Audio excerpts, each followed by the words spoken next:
Olá, eu sou o professor Rogério. Então, nos últimos vídeos, que eu publiquei aqui no canal, então, nos últimos vídeos eu trabalhei o que aconteceu com a Europa no final da Primeira Guerra Mundial. Então, no caso, os desdobramentos da Primeira Guerra. E esses desdobramentos, ele vai incluir a questão da Revolução Russa, né, que mesmo acontecendo em 17, pode ser também acreditado, né, assim, nas consequências, né, da Primeira Guerra Mundial, e, no caso, a grande crise de 29. Mesmo a crise de 29 ela sendo, né, um impacto considerável na economia americana, ela não pode ser ignorada por um fator mundial. Então, mundialmente falando, a crise de 1929 ela teve grandes impactos, né, também, né, na questão econômica dos países que saíram derrotados, né, da Primeira Guerra Mundial e dando início a governos totalitários. Então, no último vídeo, eu coloquei ali para vocês um pouquinho do que é a definição de totalitarismo e como esse totalitarismo ele vai forjar as bases, né, para a formação de governos como o nazismo, o fascismo, o stalinismo e como isso vai influenciar, né, nos movimentos que vão culminar na Primeira Guerra Mundial. E como isso é muito importante ser compreendido, né, para que nós possamos saber, determinar o que é uma coisa da outra até os dias de hoje. Bem, então, para a gente dar início aqui, né, a nossa aula, então vou começar aqui, né, falando com vocês um pouquinho, né, e começar a trabalhar essa visão de quais eram esses movimentos, né, de totalitarismos, né, voltados ao nazismo, ao fascismo e as suas vertentes, levando em consideração, né, que nós temos, né, no caso ali da Espanha, na revolução de Franco, né, há muito dos caráteres fascistas e nazistas dentro dentro daquela realidade. Bem, então, né, usando como base, né, esse contexto todo, né, então vamos começar a falar um pouquinho aqui, né, sobre, né, esses governos totalitários. Bem, então, a imagem, né, que eu selecionei, no caso, né, ele vai colocar algumas características, né, desses totalitarismos, e principalmente a pensar a força, né, da repressão. Bem, então, no caso, o totalitarismo 2, né, então o totalitarismo 1, eu falei um pouquinho aqui dos conceitos básicos, e nós vamos falar agora a ideologia fascista, a ideologia nazista e suas vertentes. Bem, então, para nós definirmos, né, essas questões. Então, o nazismo, né, então, aos dois gêneros, né, então ele é comum, tanto no gênero masculino ao gênero feminino. Então, na política, é um indivíduo partidário ou simpatizante de qualquer tipo de fascismo, em especial o fascismo italiano e o o nacional-socialismo alemão. Então, é política, é relativo ao nazismo ou ao fascismo em conjunto. Então, no caso, é relativo a qualquer forma de fascismo, em espécie as suas duas formas mais conhecidas. No caso, o fascismo italiano e o nacional-socialismo alemão. Então, nós vamos falar um pouquinho disso. Só que, como nós falamos em nacionalismo, nós vamos ver que o nacionalismo, socialismo, né, o nacional, socialismo alemão, ele não é exatamente o socialismo que era aplicado na Rússia, mas era uma vertente trabalhista, né, que vai ter como uma forma de combater, né, o crescimento do socialismo na Alemanha durante a República de Weimar. Nós vamos falar um pouquinho mais para frente. Bem, então vamos começar a trabalhar essa visão aqui do fascismo italiano, né, ou do fatismo italiano. Então a gente vai falar um pouquinho aqui sobre isso. E um dos seus principais símbolos é o machado, né? Então, e nós vamos trabalhar toda essa questão voltada, né, a esse movimento político histórico naquela realidade. Bem, né? Então, historiadores, cientistas políticos e outros estudiosos têm debitado por muito tempo a natureza exata do fascismo. Cada forma de fascismo é diferente, deixando muitas definições amplas e restritas demais. Então, contudo, um dos aspectos mais consensuais entre historiadores é o entendimento de que o fascismo é um nacionalismo militante, ocupa um lugar né, em primeiro plano. Então, também é largamente aceita a noção de que o fascismo promove um Estado autoritário, tirânico e totalitário. É um dos seus aspectos mais criticados. Então, no caso, o fascismo, ele tem essas características de um governo, né, militante, né? Então, eles se apoiam muito na visão, né, de um governo mais voltado, né, às características de repressão e principalmente, né, dentro de uma característica onde o primeiro plano, né, no caso, é o nacionalismo. Então, um país focado dentro das suas necessidades internas. Então, no caso, né, de um Estado autoritário. Então, o Estado ele se coloca como a única força dentro daquela realidade. Bem, então, uma definição comum de fascismo se concentra em três grandes ideias. Primeiro, as negações fascistas e antiliberais, anticomunista e anticonservadora. Então, no caso, o fascista, ele é antiliberal, então ele é contra o liberalismo econômico. Então, ele é contra, né, a livre concorrência de produtos estrangeiros. Então, ele é totalmente anti, né, essa ideia, né, de liberdade de mercado. Ele é anticomunista, levando em consideração que durante o final da Primeira Guerra Mundial e a Segunda Guerra Mundial, houve um levante na Itália e na Alemanha de partidos comunistas que vão ganhar a popularidade de parte, né, da população. Então, uma forma de enfrentar isso foi o movimento fascista. E anticonservadorismo. Então, eles pregavam, né, que o conservadorismo era algo que deveria ser combatido também. Bem, então, objetivos. Então, nacionalistas, autoritários para a criação de uma estrutura econômica regulada para transformar as relações sociais dentro de uma cultura moderna e autodeterminada. Então, no caso, é um sistema autoritário. Então, ele vai criar um sistema econômico que vai ser regulado pelo Estado. Então, o Estado, ele comanda toda a economia. Também é uma estrutura política usada como no simbolismo romântico, né? Então, a mobilização das massas, visão positiva, né, da violência, promoção da masculinidade e da juventude e lideranças carismáticas. Então, sempre tem um líder carismático que fala a linguagem do povo, né, que ganha o apoio da população por sua representatividade. Muitas vezes ele tem esse sentimento romântico, ultranacionalista. Então, ele consegue, com seu discurso, de uma certa forma ou de outra, mobilizar a massa, né, a população, e também uma questão de positividade da violência. Então, combater a oposição usando a violência. Então, essas características aqui definem o fascismo, de uma certa forma ou de outra.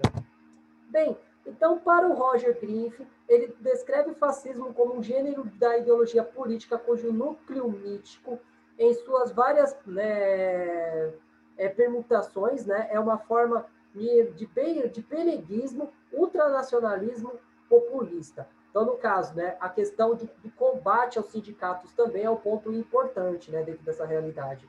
Então, existe o fechamento das mais possíveis visões de mundo. Então, existe apenas uma visão de mundo, e essa visão é controlada pelo Estado. Então, para esse pensador, descreve a ideologia como tendo três componentes principais. O mito do renascimento, né? Então, no caso da Alemanha e da Itália, depois do final da Primeira Guerra Mundial, era preciso ter essa tentativa de insurgência, né? De se reconstruir. Então, o populismo ultranacionalista, né? Então, pregar, né, o nacionalismo exacerbado, no caso a xenofobia, entre outras questões. Então, o mito da decadência.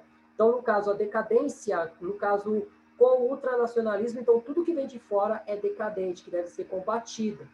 Principalmente aqueles que ameaçam o costume da maioria.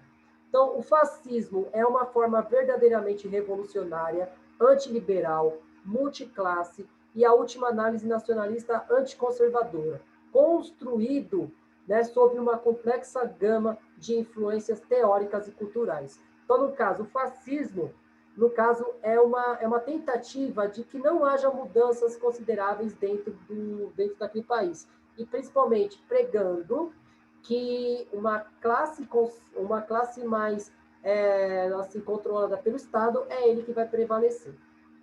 Então, ela distingue o período entre as guerras quando se manifestou através do partido políticos armados, então liderados pela elite populista, se opondo ao socialismo e ao liberalismo e prometendo uma política radical para salvar o país da decadência. Então, no caso, entre a Primeira e a Segunda Guerra Mundial, no caso da Itália, da Alemanha e da Espanha depois, né, nós temos que levar em consideração o seguinte, que essas lideranças vão, de uma certa forma ou de outra, combater a influência dos ingleses, né, que foram os vitoriosos, né, da Primeira Guerra Mundial, e da influência do comunismo que vinham a partir, né, depois da Revolução Russa, que era a tentativa de implementações de células do Partido Comunista também nessas novas nações. Então, esses líderes mais nacionalistas, eles combatiam essas duas vertentes dentro daquela realidade.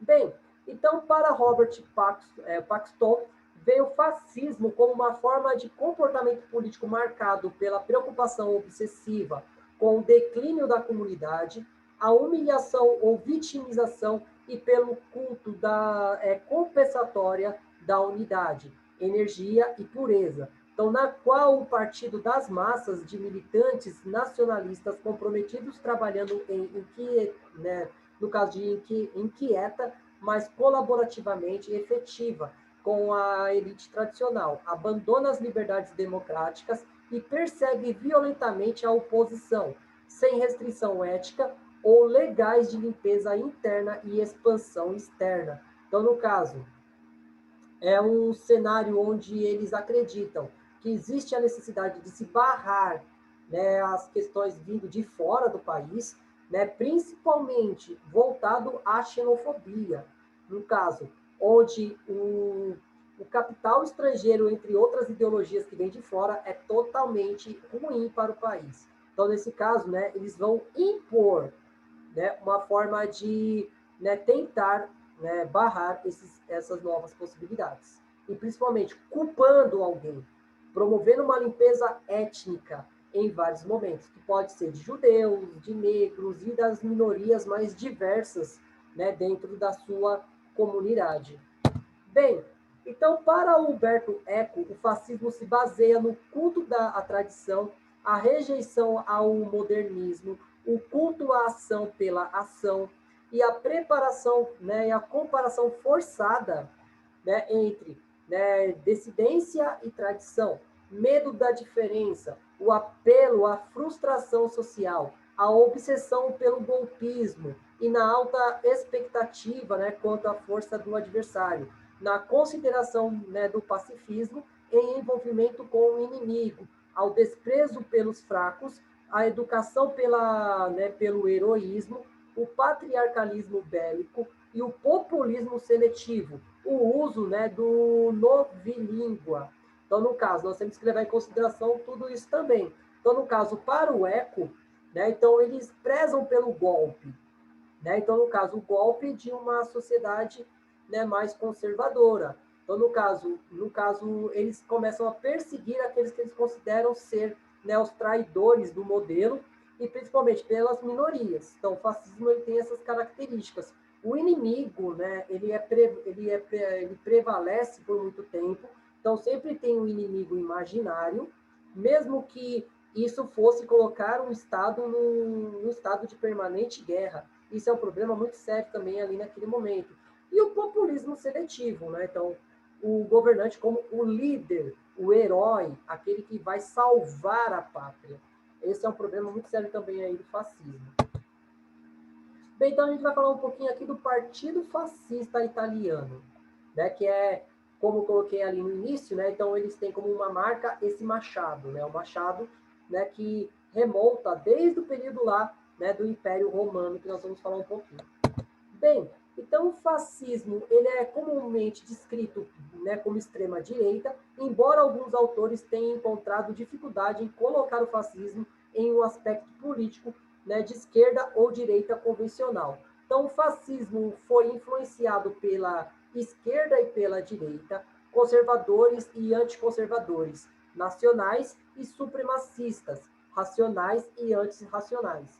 Né? Então, no caso, o número de historiadores tem considerado o fascismo e como uma doutrina centrista, né, revolucionária, ou uma doutrina que mistura a filosofia de esquerda e de direita, ou como as ambas as coisas, não existindo assim um puro centro, identisto ou não adjetivo.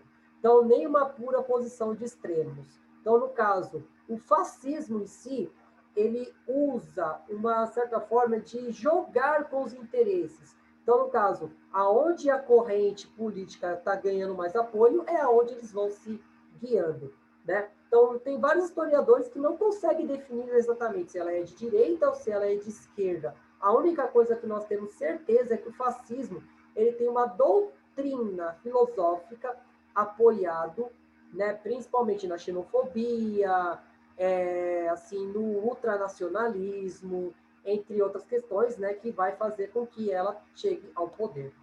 Bem, então o fascismo é considerado por alguns estudiosos como extrema direita por causa do seu conservadorismo social e o meio autoritário da oposição do igualitarismo.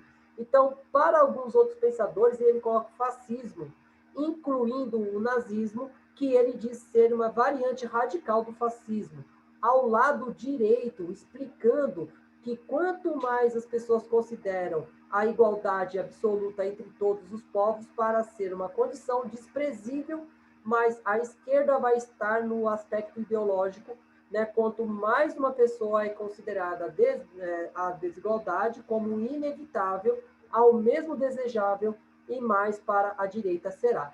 Então, no caso, nós temos que levar em consideração todos esses aspectos. Então, no caso, a base da esquerda, eles pregam que a desigualdade deve ser combatida de qualquer forma. Então, no caso, todos deveriam ser iguais perante o Estado. Já a parte de direita, então, desde a época da Revolução Francesa, se coloca que a direita é uma ala mais conservadora. Então, o que isso quer dizer? Conservar os privilégios de algum grupo em detrimento à exclusão de outros. Então, no caso, nós temos todos esses cenários.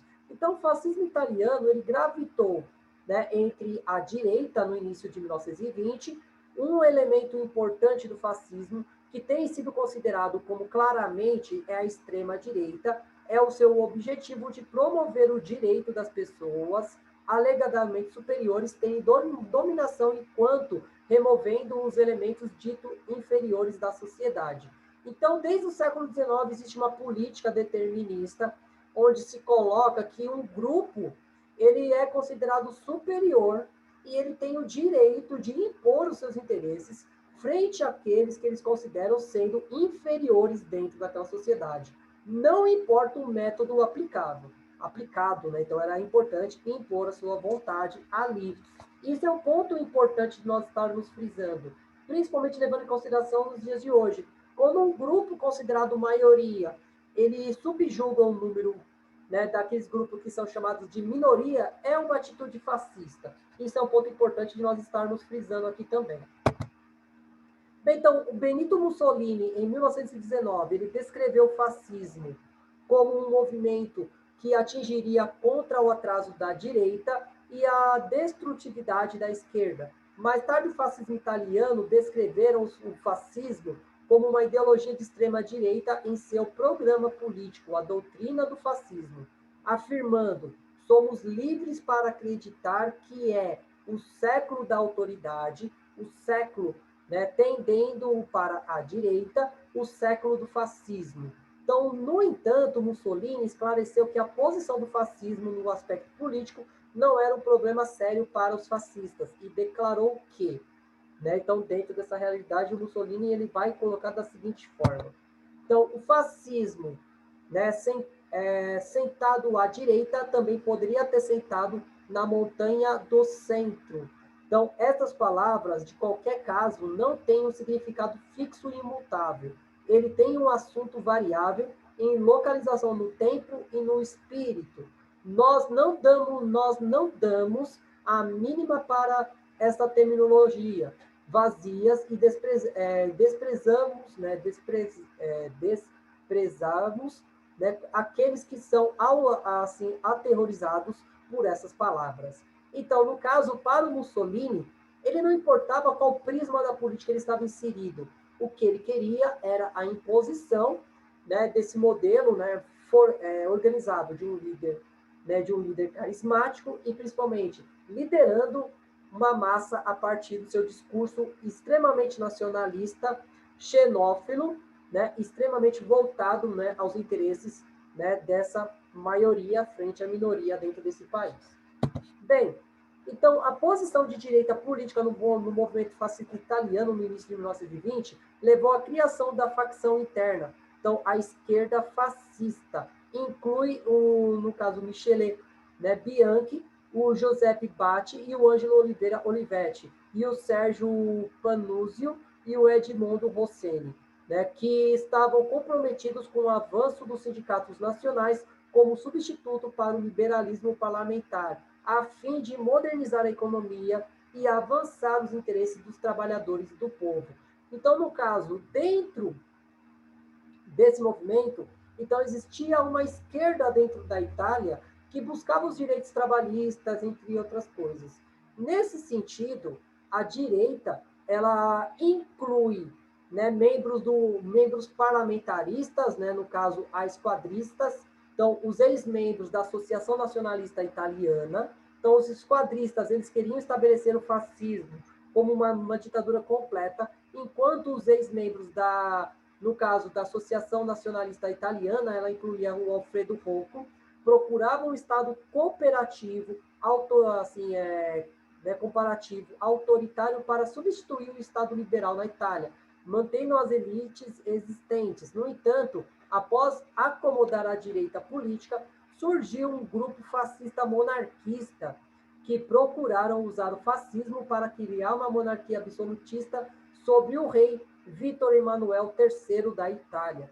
Bem, então, dentro desse cenário todo, nós tínhamos essas três correntes. Uma corrente mais conservadora, sobre uma visão de se era necessário ter uma mudança radical dentro do país, mas voltada mais ao conservando os direitos da maioria.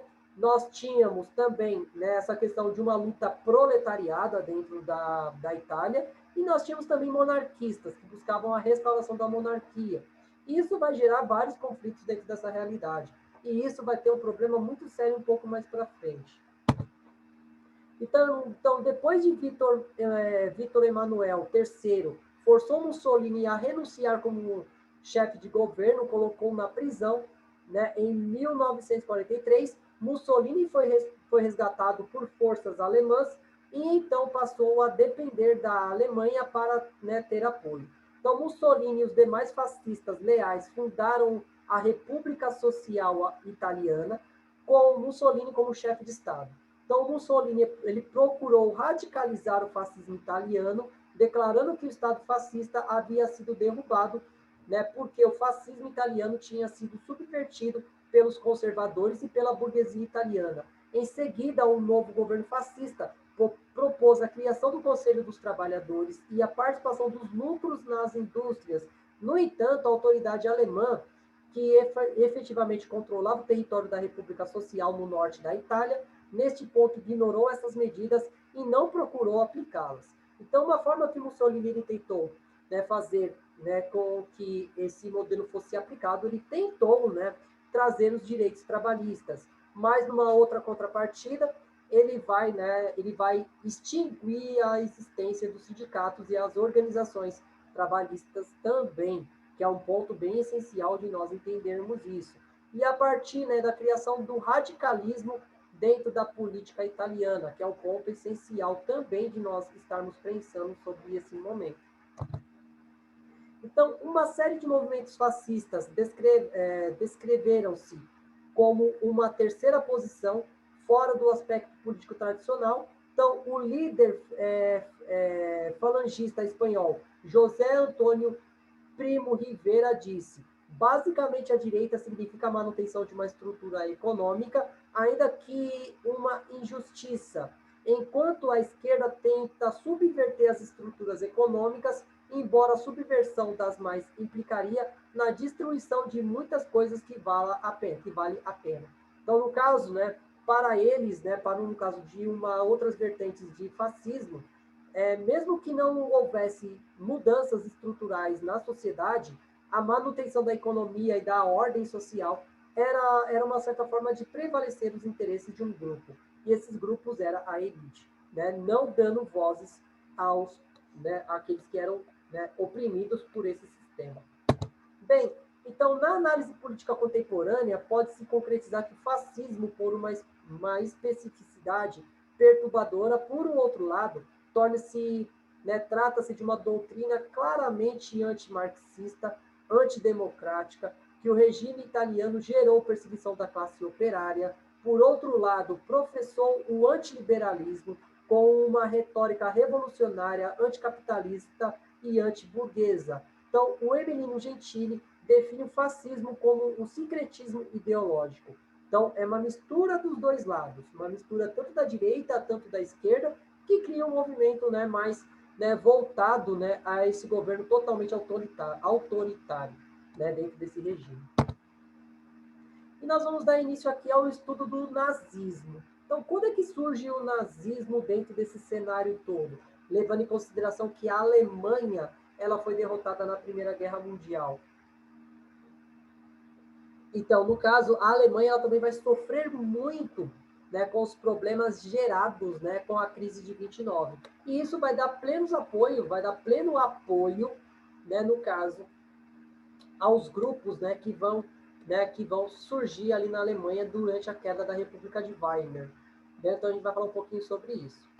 Bem, então, o advento. Então, segundo o filósofo Victor, né, Klemperer, então, ele associou as origens e os valores do nazismo provém de um movimento romântico do início do século XIX. Segundo ele, tudo se caracteriza ao nazismo estava, né, contido no romantismo e a disposição da razão, a animalização do homem e a idealização do pensamento do poder. Então, o escritor Marx, né, Belknap, então, no caso, acreditava que existia duas vertentes do romantismo, a revolucionária inicial e a conservadora, que surgiu por último. Também, de acordo com o Brecher, então, no caso, muitos pensadores nazistas usaram ideias românticas para tentar fortalecer o nazismo político. Esses pensadores tentaram fazer o romantismo ser compatível a uma doutrina nacional socialista, separando estes dois, né, essas duas vertentes, assim diz Brecher. Então, no caso, a primeira delas era considerada subjetiva, antiga e decadente, e a outra associada ao romantismo alemão, era considerada objetiva, chegou a ser chamada de verdadeiro romantismo. Então, nesse caso aí, né, então, desde o século XIX, dentro da Alemanha, já existe essa corrente ultranacionalista e principalmente extremamente determinista, criando uma hierarquia social, né, onde existiam aqueles que eram destinados a governar e aqueles que deveriam se submeter aos outros, à vontade da maioria. E isso, né, vai ser, né, trabalhado dentro dessa realidade. Bem, então, para o Carl Schmitt, então, um dos principais teóricos do nazismo, né, então chegou a argumentar no livro, né, no caso, né, o Politique Romantique, né, Romantique, né, que o romantismo era um movimento politicamente irrelevante e que era essencialmente apolítico, porque a sua principal orientação seria direcionada à estética.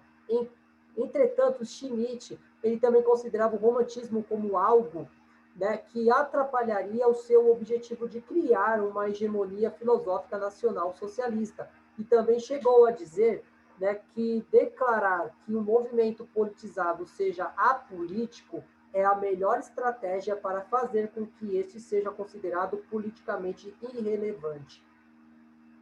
Então, nesse caso, né, o Schmitt ele vai começar a trabalhar essa visão de que a política, né, dentro desse cenário, então o romantismo ele tinha apenas uma visão estética, né, mas a questão da sua aplicatividade foi a tentativa de você criar apenas uma corrente filosófica, que era o nacional-socialista alemão, que não tinha nada a ver com o socialismo soviético, né, muito pelo contrário, né, que a gente vai ver um pouquinho mais para frente. Mas no caso ele se declarava apolítico, fora da política. Então, de uma certa forma ou de outra, né, isso vai ganhando a fama dentro daquela realidade e ganhando a aceitação das pessoas.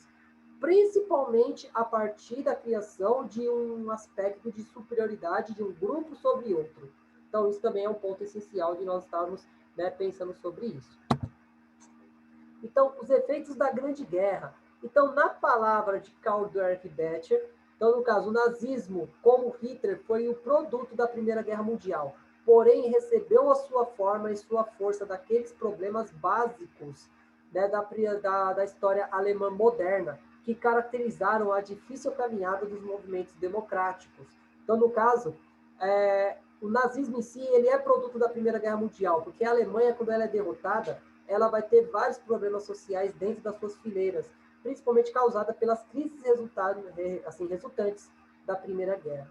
Então, em 1917, a Alemanha havia derrotado a Rússia, que se retirou da guerra em meio à Revolução Bolchevique. Entretanto, o povo alemão também estava insatisfeito com a guerra que já durava tempo demais e havia consumido vida demais.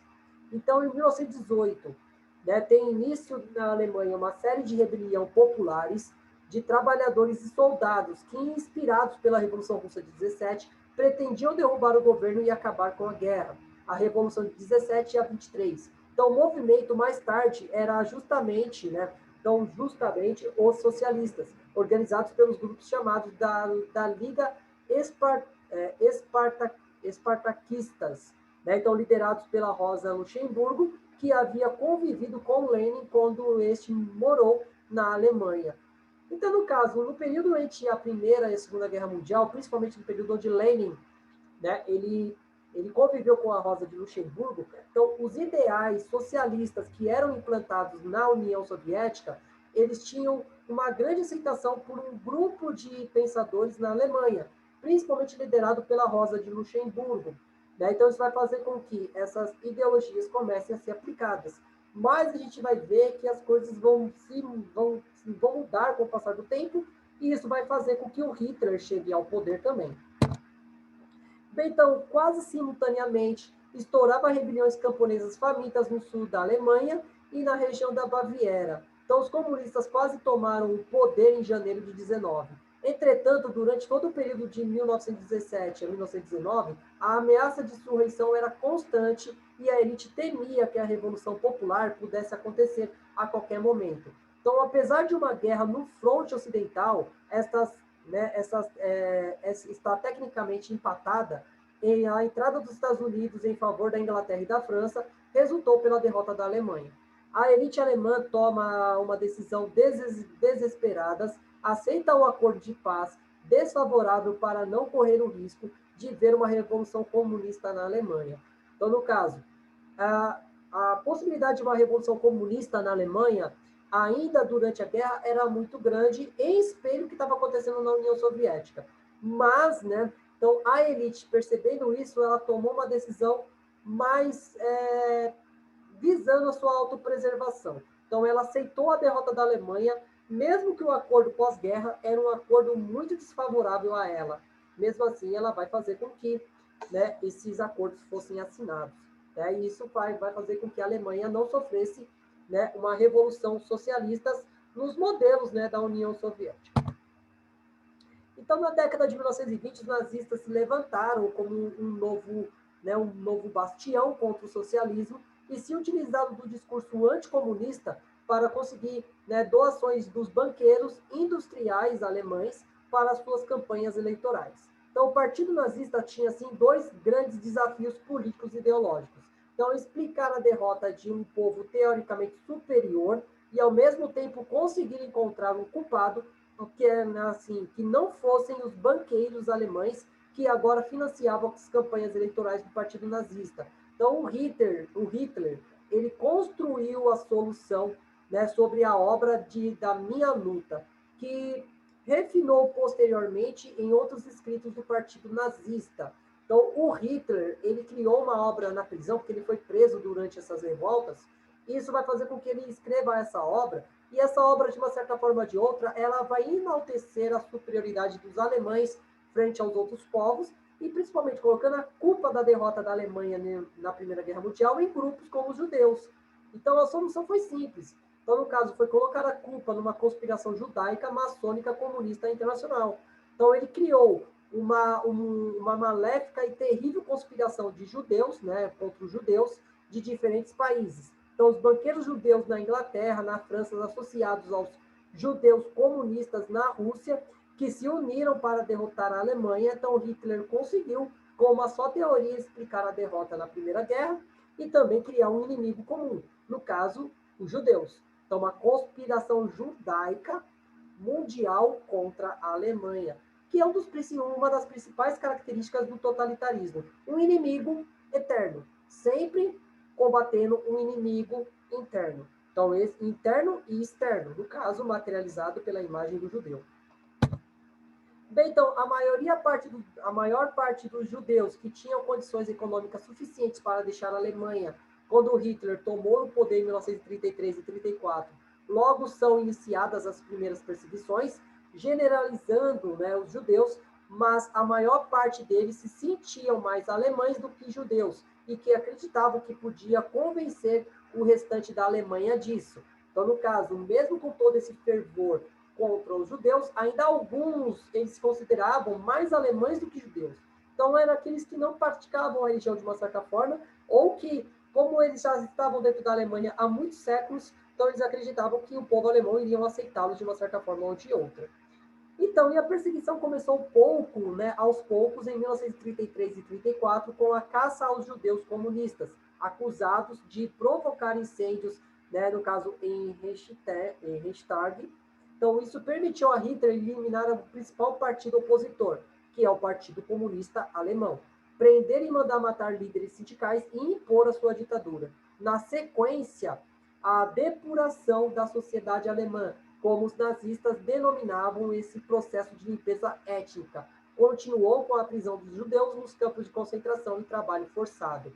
Bem, então, no caso, aí, né, o Hitler, ele vai promover uma limpeza étnica.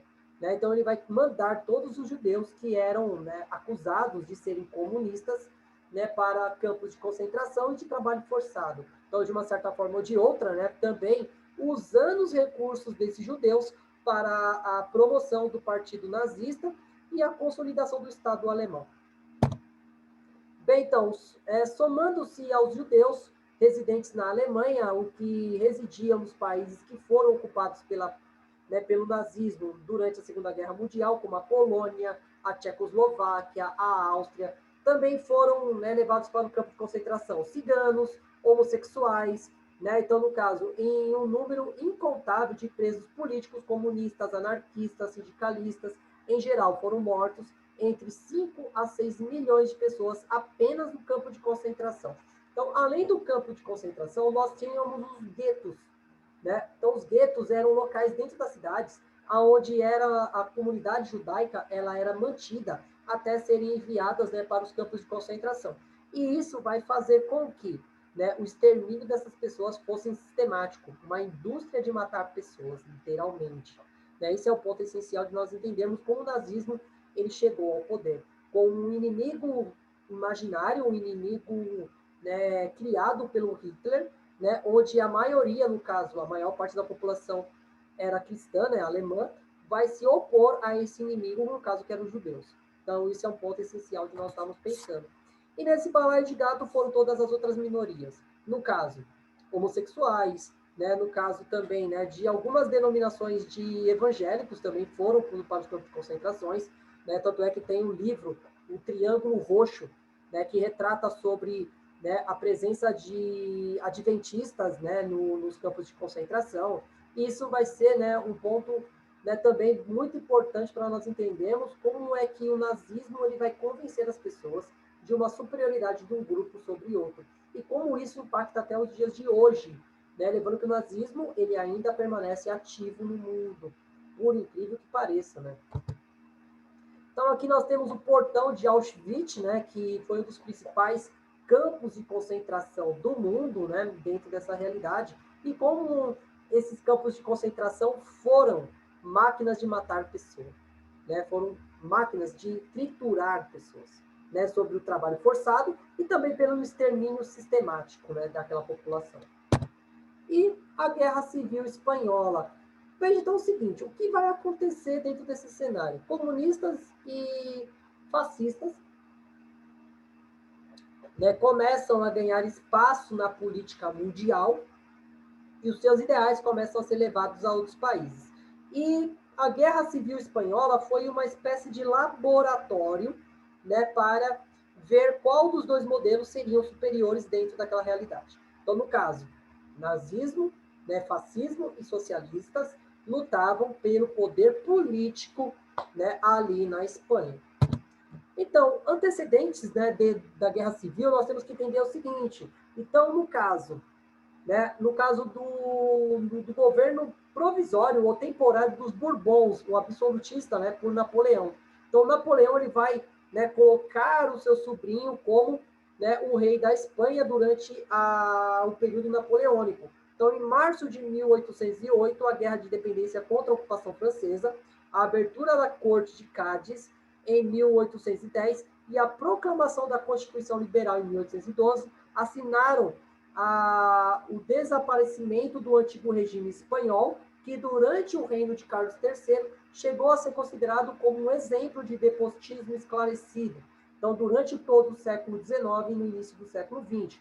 No entanto, a Espanha não conseguiu completar a política, né, e socialmente a sua revolução burguesa de forma a produzir uma inconstitucionalidade liberal democrática estável. Então, para nós entendermos a Guerra Civil, nós temos que voltar lá depois, né, durante as guerras napoleônicas. Então, Napoleão Bonaparte, uma forma de manter o controle na Espanha, ele vai colocar o seu sobrinho como governante. Então, quando o Napoleão perde a guerra e a monarquia ela é restaurada, o Carlos III, ele tem muitas medidas que vão fazer com que a Espanha se torne um país muito interessante na parte política. Só que ele não consolidou essa democracia liberal.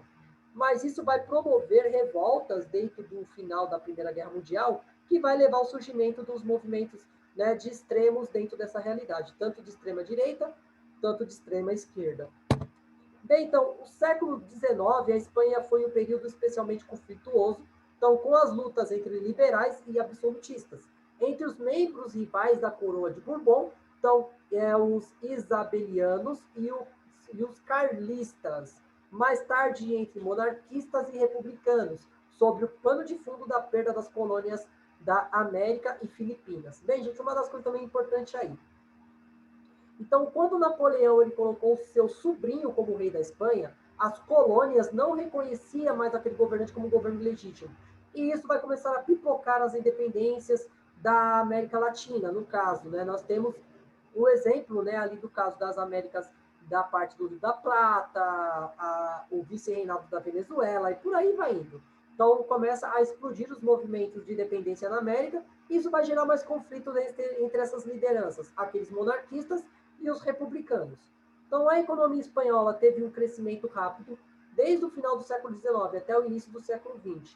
Em especial, as indústrias mineradoras, metalúrgicas lucraram e expandiram-se enormemente pela Primeira Guerra Mundial, fornecendo serviço aos ambos os lados em disputa. Então, um ponto importante que nós devemos levar em consideração aí também, que é o seguinte, a indústria espanhola, ela não tinha um lado na Primeira Guerra Mundial, então ela apoiava tanto a Tríplice Entente, tanto os aliados. E isso vai fazer com que, né, ela tivesse vantagens econômicas naquele momento. Só que, né, com o passar do tempo e com a perda da Primeira Guerra Mundial pelos alemães, né, isso vai fazer com que, né, também a Espanha fosse atingida pela crise de 29. Né? Então, entretanto, o resultado desse crescimento não se refletiram nas mudanças nas condições sociais. Então, a agricultura, sobretudo em Andaluzia, continuou nas mãos dos latifundiários que deixavam grande extensão de terra por cultivar. Então, somavam-se isso a forte presença da Igreja Católica, que se opunham às reformas sociais e se alinhava aos interesses da elite agrária. Então, no caso, nós temos também essa questão do mau uso da terra. Então, no caso, o sistema político de propriedade na Espanha ainda era voltado muito próximo do que era antes, né, assim, privilegiando os latifundiários, né, os grandes proprietários, e eles simplesmente não cultivavam toda a sua terra. Então, isso diminuía drasticamente a oferta de alimento, e isso vai fazer com que, né, principalmente, que comece a surgir movimentos, né, buscando reforma agrária, fato que a igreja era totalmente contra também.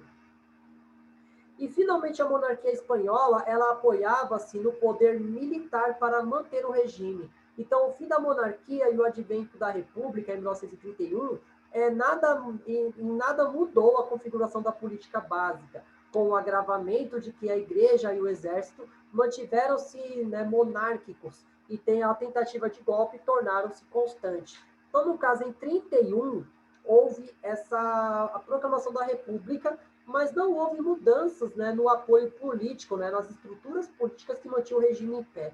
Então, isso vai fazer com que surjam novas correntes de pensamento, principalmente para tentar, né, de uma certa forma ou de outra, transformar aquela realidade. Mas, né, os seus principais agentes ainda continuavam monárquicos, no caso, o exército e a igreja. Bem, então, com o crescimento da economia, cresceu também os movimentos operários. Após a fundação da primeira Sociedade Operária de Barcelona, em 1840, o movimento cresceu e se espalhou-se pelo país. Então, desde o início, e principalmente na Catalunha, a principal região industrial da Espanha, o anarquismo tornou-se uma tendência política mais difundida entre os trabalhadores, principalmente pela Confederação Sindical e a Confederação Nacional do Trabalho. Então, no caso, sobre a influência anarco-sindicalista, recusou-se, né, a participar da política partidária. Então, no caso, os anarquistas acreditavam que a revolução tinha que ser a partir dos trabalhadores, não, então as mudanças, do governo dos trabalhadores, né, mesmo com esse levante. Então, com isso, o choque entre as classes era frequente e violento, então, desde o fim do século XIX até o início do século XX. Grupos extremistas sob o Sindicato Livre procuraram suprimir os sindicatos através do assassinato dos seus principais militantes. Do outro lado, grupos de militantes sindicalistas, né, como o famoso Nos Outros, né, também assassinavam religiosos e industriais, né, suspeitos de apoiar o Sindicato Livre. A insurreição armada, tanto da direita, tanto da esquerda, ocorriam com regularidade. Então, nós temos esses dois movimentos ali naquele momento. Então, no caso, um movimento apoiado pela direita, né, que atacavam militantes sindicais, e os sindicalistas, os sindicatos de esquerda, que também atacavam parte da direita. E começam esses conflitos dentro daquela realidade. Isso é um ponto, né, determinante para nós, né, começarmos a entender o que levou à Guerra Civil. Então, como nós falamos em queda da monarquia espanhola, então, com a renúncia do ditador Primo Rivera, após uma onda de escândalos de corrupção, o rei Afonso XIII procurou restaurar o regime parlamentar e constitucional. Então, foram convocadas eleições municipais em abril de 1931, e, embora os monarquistas tivessem sido vitoriosos, os republicanos conquistaram a maior parte, né, das prefeituras das cidades. Então, prevendo uma guerra civil, o Afonso XIII preferiu abdicar e foi proclamada a Segunda República Espanhola. Então, novas eleições são convocadas para compor a Assembleia Constituinte de junho daquele ano, que instituiu a separação entre a Igreja e o Estado. Então, por esse motivo, né, a Alcalá Zamora, chefe do governo provisório, abdica. Então, no caso, o governo provisório, ele tem essa intenção de separar, então, a igreja de um lado e o Estado do outro. Só que nós estamos falando de um país que ele era majoritariamente católico. Então, isso vai gerar com que existisse uma comoção, né, de parte da população, e isso vai fazer com que, né, de uma certa forma ou de outra, existisse um levante para manter as coisas como estavam. E isso vai gerar muitos problemas.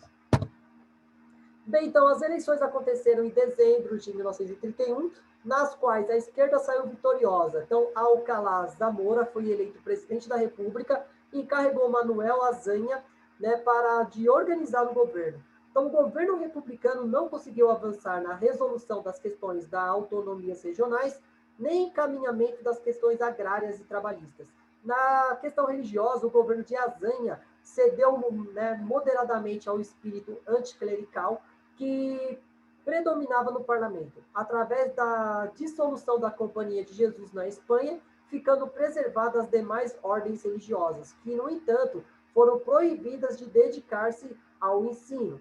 Então, pressionando por um lado, então pela direita e pela igreja, que viam a laicização do Estado e da educação de maneira muito negativa, e por outro lado pela esquerda, né, e pelos anarquistas, os quais consideravam a mesma reforma insignificante. O governo de Azanha foi incapaz de agradar a população.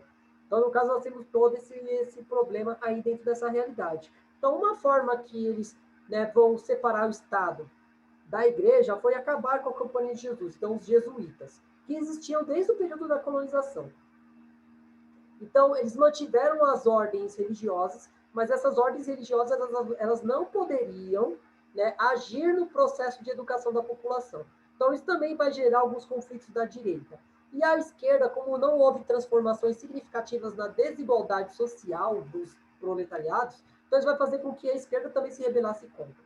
Então, o governo vai ter vários problemas para se manter naquela posição. Bem, então, como é uma economia predominantemente agrária, exportadora, a Espanha foi pouco atingida pela crise de 29.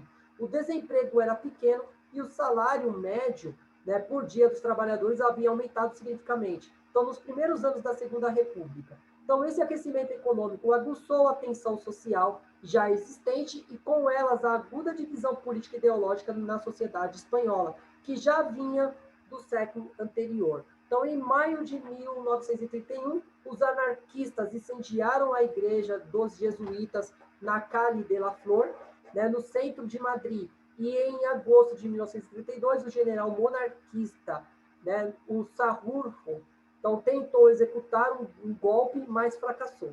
Foi condenado à morte e depois indultado, né, então continuando a conspirar na prisão. Então, ele teve um indulto. Então, ele foi anistiado, mas ele continuou preso. Então, no caso, nós temos esse movimento. Né? No caso, atentados anarquistas, atentados da direita, e assim foi encaminhando esse balaio de gato.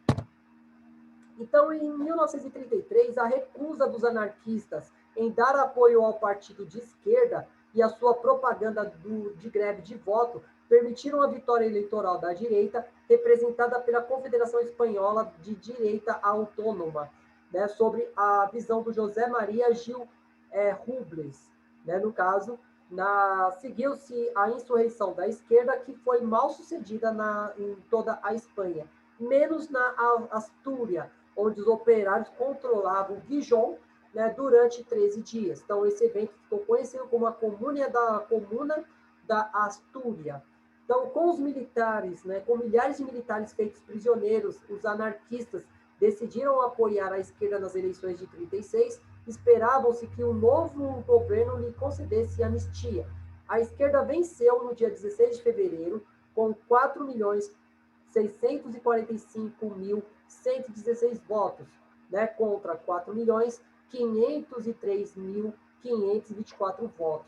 No caso, 500 mil votos de centro. Então, mas a particularidade, né, do sistema eleitoral, que favorecia a maioria deu à esquerda e a maioria das cadeiras do parlamento. Então, em maio de 36, o Alcalá Zamora foi, né, destituído e Azanha assumiu a presidência da República, tendo como primeiro-ministro o socialista Largo Cabello. Então, no caso, a direita lançou, então, a preparação do golpe militar, que se concretizou no dia 18 de julho.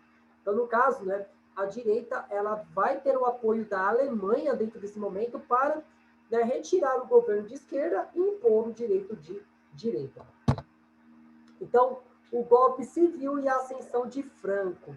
Então, a guerra teve início na sequência, né, de um pronunciamento e uma declaração da oposição militar contra o governo republicano por parte de um grupo dos generais da Força Armada Republicana Espanhola, inicialmente sob a liderança de José, né, Sanjurjo, então,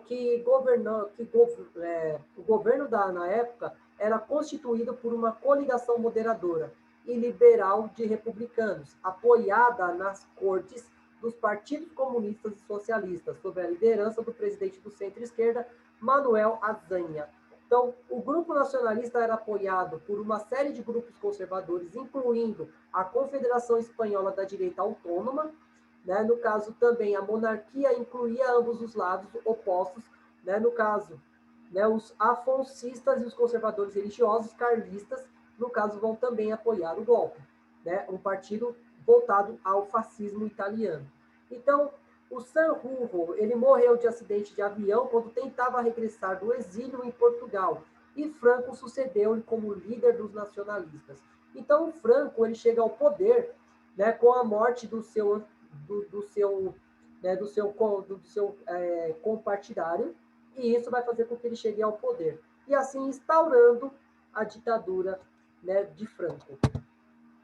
Então, em junho de 36, as forças nacionalistas tentaram levar a cabo o golpe de Estado para depor o governo. Então, embora os nacionalistas tenham obtido o controle das cidades, como Pamplona, Burgos, Zaragoza, Viladolid, Codiz, Córdoba e Sevilha, várias cidades importantes como Madrid, Barcelona, Valência, Bilbao, então Málaga, mantiveram leais ao governo.